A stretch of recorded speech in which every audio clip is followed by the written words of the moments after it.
Are you stressed? Yes or no? Yeah. And that's the first way to healing. The ability to acknowledge that you are stressed.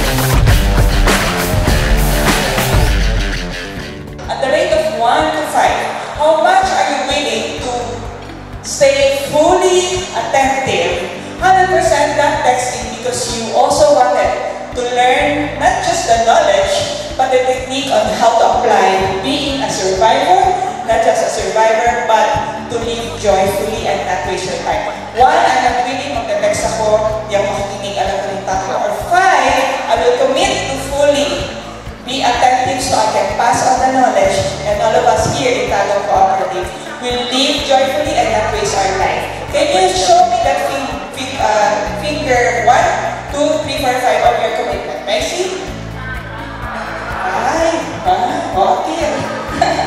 Okay. Look beside you. If you are seated beside a lady, a woman, can you say kagwapa mo, oy?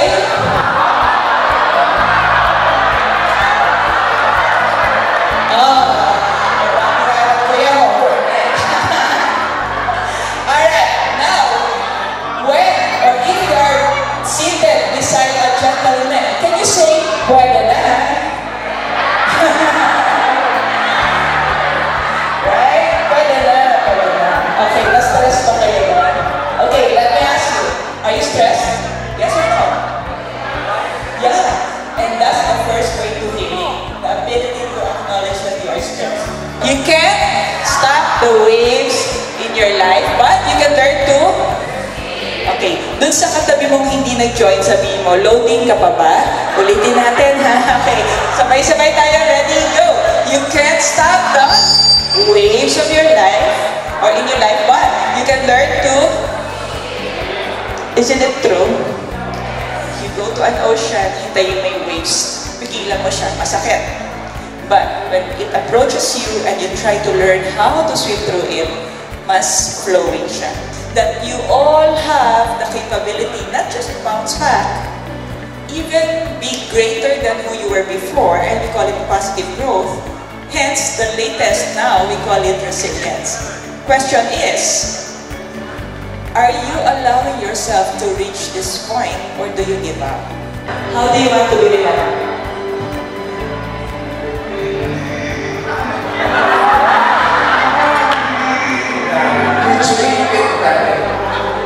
I just want to be remembered as the oldest group. Okay, diretso, short and simple. Oh, anong simulan na? For me, it's someone to be friend to all my beliefs. So, remembered as a friend. Yeah. Oh, ikaw, how do you want to be remembered? I want to be remembered as a good person or supportive colleague. We all have power. Do you agree? We all have power. Only in areas that you have control. So when we do this, can we all do this? Okay, 1, 2, 3, and I have the power. Repeat after me. I have the power, but only in the areas within my control. I repeat. Repeat natin. I have the power, but only in the areas within my control. You do not play as if you're a superhero. Even if you say every day, I want to be a superhero, when you jump, you will not fly. So, burnout happens when you try to be that controlling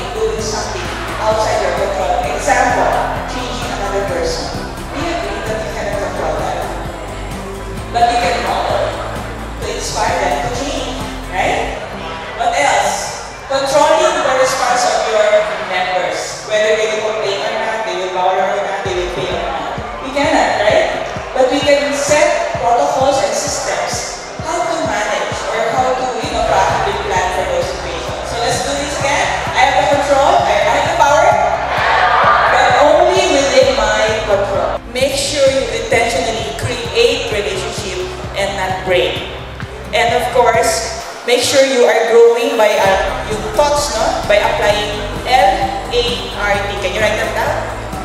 When you learn, you always have to make sure you cover L-A-R-T. What's that? L is for learning, A is for applying, R is for reflecting. Ano na ba yung mga na-learn ko na hindi ko pa na-apply? And then, make sure you reach letter T. Teaching.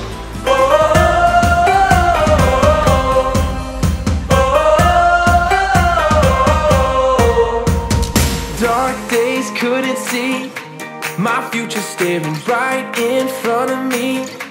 I used to lay low, thought I could make it on my own. To lead joyfully is to focus. Focus is following one conviction until success. If your conviction is to stay honest, if your conviction is not to be famous but you want the Lord to be famous, it will lead you to that well-being. Always remember, life is short and you can choose